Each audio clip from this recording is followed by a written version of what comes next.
Did you know that Wolverine's claws were not originally a part of him?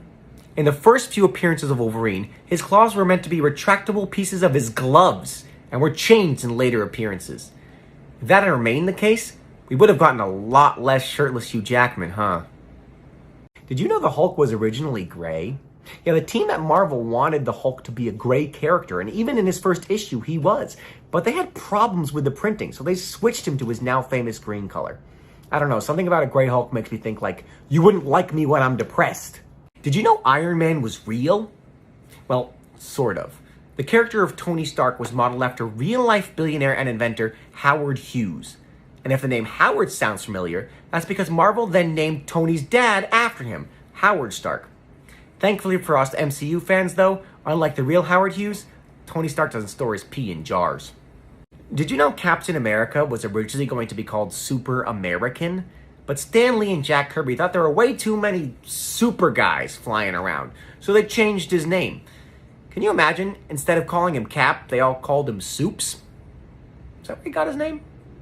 Did you know the famous X-Men Gambit was originally introduced as a one-off villain in Uncanny X-Men number 266, but the character was so popular with fans, they decided to make him a regular member of the team. Well, thank goodness, because the Raging Cajun's my favorite superhero. Did you know the first Marvel superhero to make a comic book appearance was not any of the Avengers or any of the X-Men, but actually the Human Torch, without the rest of the Fantastic Four? How's that for a hot fact?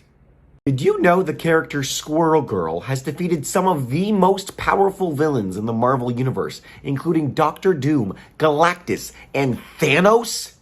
That's nuts, right?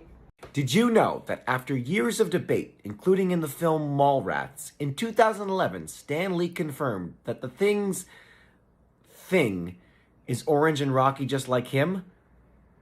I wonder about Mr. Fantastic's. Did you know that the Avengers were created as a last-second idea in order to fill a publishing gap left by a delay in an issue of Daredevil?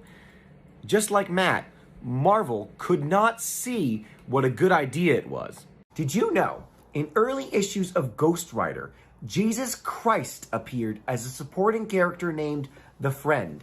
However, in order to avoid offending religious readers, his storyline was later changed to reveal that he was actually a manipulation by a demon the entire time.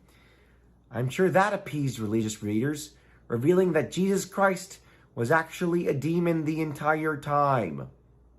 Did you know that before filming the scene in Thor: The Dark World where Loki pretends to be Captain America, Tom Hiddleston put on a Captain America costume and filmed himself doing Loki's impression of Captain America? Chris Evans then watched that tape and did an impression of Loki doing an impression of Captain America, and I'm impressed. Did you know that almost any time the character Mystique is shown wearing clothes in X-Men comics, she's actually just naked and generating clothes with her mutant ability? When I tried that, the cops did not believe I had a mutant ability. Did you know that Marvel creators Stan Lee and Jack Kirby appeared in the comics in the 1960s at the wedding of Mr. Fantastic and Sue Storm? However, they weren't let into the ceremony because they were deemed not important enough. I wonder if the same thing will happen with Patrick Mahomes at T Swift's wedding. Did you know that the X-Men character Shatterstar is actually his own grandfather? And the X-Men character Longshot is also his own grandfather? That's because Shatterstar and Longshot are actually each other's father and son. And if that makes no sense to you, there's really quite a simple explanation. Comics. Did you know that Captain America co-creator Joe Simon claimed in his autobiography that he got the idea for Red Skull's iconic look from a cherry on top of a hot fudge sundae? I wonder if they got the idea for Thanos from looking at a bunch of grapes. Did you know that in a 2004 comic, Deadpool described himself as Ryan Reynolds mixed with a Shar-Pei, leading Reynolds to believe he was destined for the role? Kind of like how in a 1945 letter, J. Robert Oppenheimer described himself as a skinny, crazy-eyed Irishman with a strong jaw. Did you know that the X-Men character Dazzler was originally co-created by a record company who planned to launch her as a real-life act? Can you imagine a fictional character as a real-life musical act? That would never happen. Did you know that the supervillain Bullseye's real name and origins are as of yet unknown?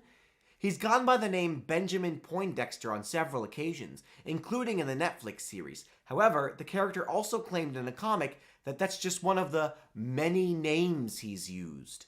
So basically, he's like a supervillain version of Prince. Did you know that NFL tight end Martellus Bennett once played through an entire game with an ankle injury because he had just finished binge watching Luke Cage and he thought to himself, what would Luke Cage do?